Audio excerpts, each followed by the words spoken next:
Hi guys, I'm Jasmine and you're watching my channel, The Curious White Coat. I'm in my final year as a medical student and I wanted to share some of what I've learned along my own journey. So this video is part of my pre-medical student series, and this particular video is actually going to be on some things that I wish I had known before I started medical school.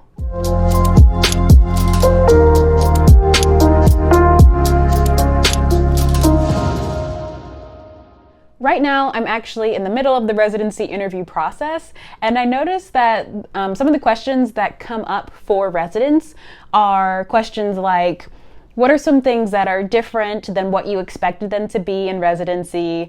How can we prepare to be a resident? And what are some things that you wish you knew beforehand? So I thought that this was a pretty relevant topic for anyone who's applying for medical school, because I was just there 4 years ago. And I think that you guys would want to know this too. I also just want to say real quick that I feel like the phrase, "oh, I wish I knew this beforehand," kind of has this like attitude of regret, but these aren't really things that I regret not knowing. I just think it would be helpful for anyone to help prepare for the medical school process so that you can have the most positive experience possible for you. So number one is that it's okay to be wrong. In medical school, there can be a little bit of uncertainty as you're starting out and maybe a little bit of fear of answering a question and being wrong. But I recently was a teaching assistant for first and second year medical students, and that kind of put me back in time to when I was a first year student. And I realized that, your professor just wants you to answer, they want you to think critically. It's not necessarily that you have the right answer right then and there. That's not necessarily the most important part, but that you're thinking about how to problem solve and why certain things are what they are. And that actually brings me to my next point. Environment is very important, and I didn't realize just how important it was until going through medical school. So when I say environment, I don't mean like, is it sunny? Does it rain a lot? Does it snow all the time? Am I close to the beach? What I mean is the environment of the people, the attitudes of the faculty, the support that you get from your fellow classmates. All of those things really can help you with your success, especially as you're going through a difficult process like medical school. You're going to be spending a lot of time with your classmates, you're going to be studying a lot, and it's good to be in an environment of support rather than one that has toxic attitudes where people don't really reach out and help each other. Life is still going to be going on. You may experience some painful life situations where it'd be nice to have people who support you in your medical school versus people who don't really show much support for your life outside of medical school. Another thing too is that having environments of competition don't allow for everyone to reach their top level of success. When you have that competition, there's got to be a winner and there's got to be losers. But when everyone works together to help each other cross the finish line, sharing their study resources, doing group studying with you, those sort of environments are going to build everyone up to reach the top, so that there doesn't have to be winners and losers at the end. We're all just doctors. Now, this just kind of happened to me. My institution emphasized having early clinical exposure in your preclinical years, which are your first and second year of medical school. I did not realize how important it was to have that early clinical exposure, especially because for me, my third year of medical school ended up being delayed because of the pandemic that was going on, and I wasn't able to get into the clinical sites. So I was grateful that I at least had some experience, in my first year with family medicine, and then in my second year with geriatrics, because it wasn't like I was going into my third year having absolutely no idea how to talk to patients. Another reason why it's good to have that early clinical exposure, I think would be because, who wants to observe anymore? You're no longer going to be a fly on the wall. You want to get your feet wet, start being comfortable being the only person in the room, talking to the patient, getting the information, performing your physical exam, gathering a history.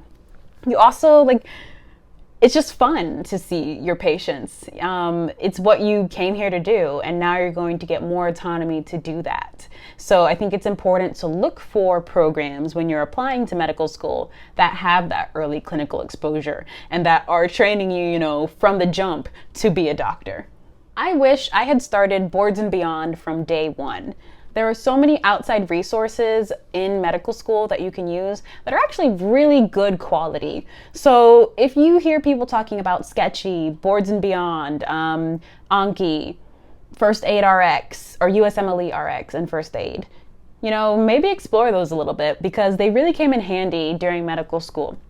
There are also going to be other resources like Pathoma and other things outside of the syllabus that you're given. So, go out and explore these other ways of learning because it might help you understand a concept better than before. I'm actually a traditional medical student, which means that I went from the pre-medicine track in undergrad straight through to medical school. I didn't take any gaps in between.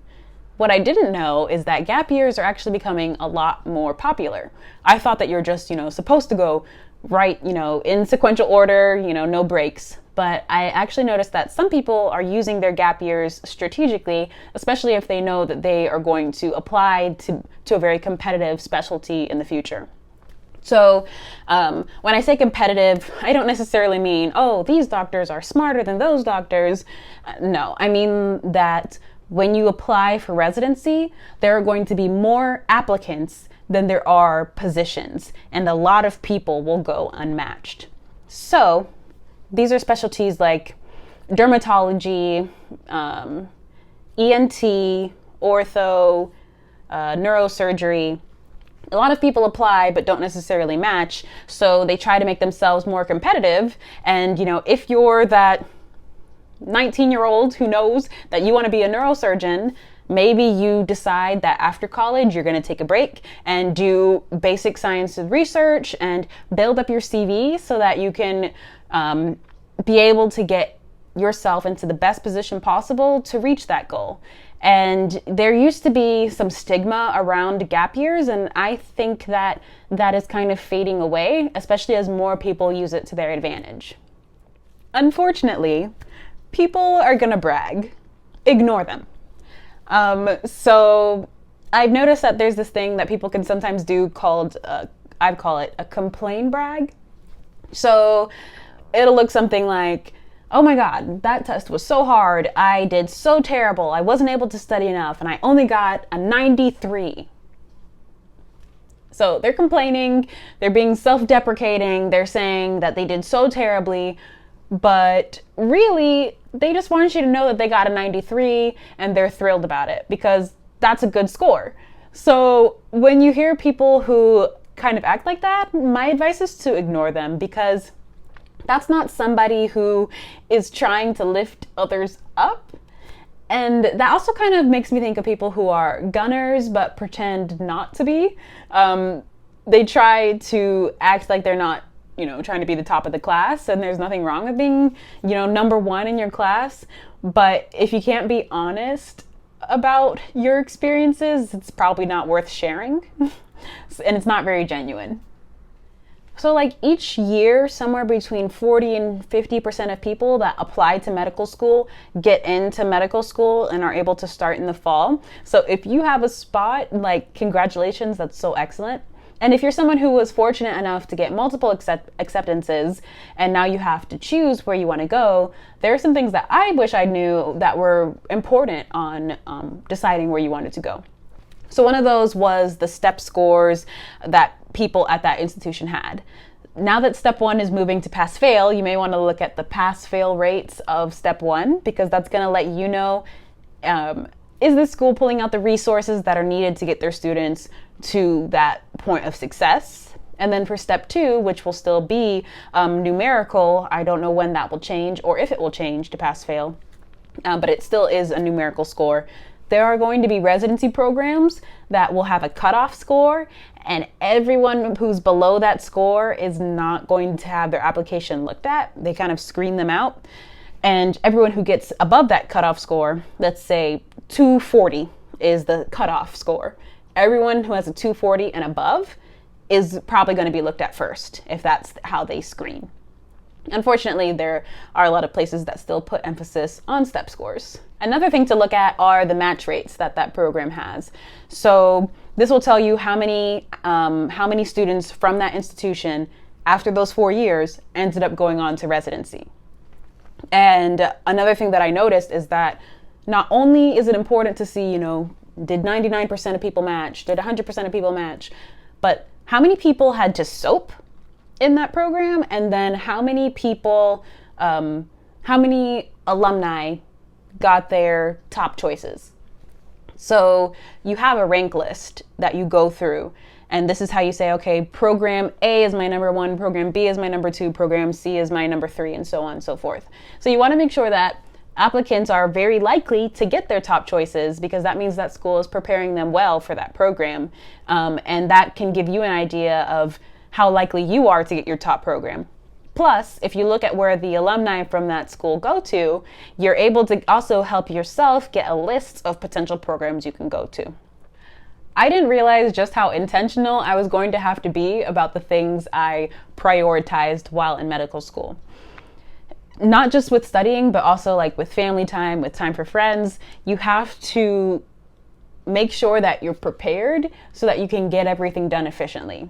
For me, I like to make schedules. So just be aware that, in medical school, the studying is going to be a brand new beast. And you just have to make sure that you make time for things that you still enjoy.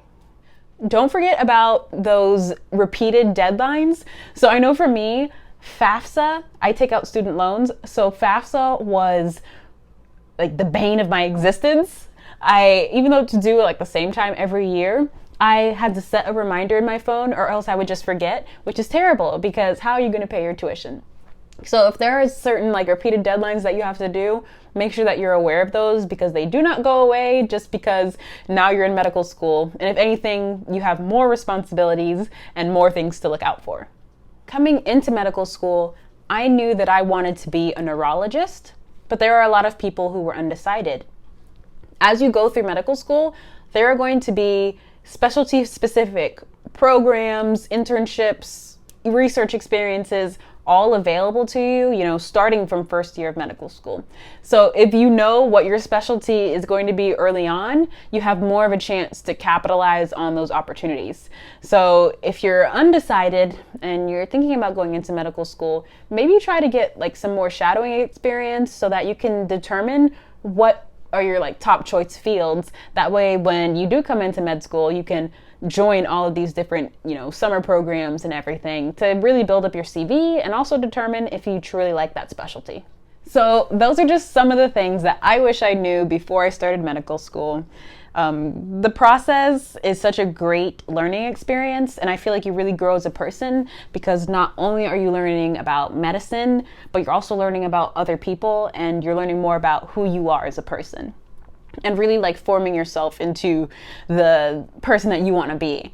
So if you enjoyed this video, don't forget to subscribe to my channel so that you can see some of my future videos. And also don't forget to share this with any other pre-med students or people who are curious about medicine and becoming a doctor. That's all I have for now, but I'll see you in the next one. Bye.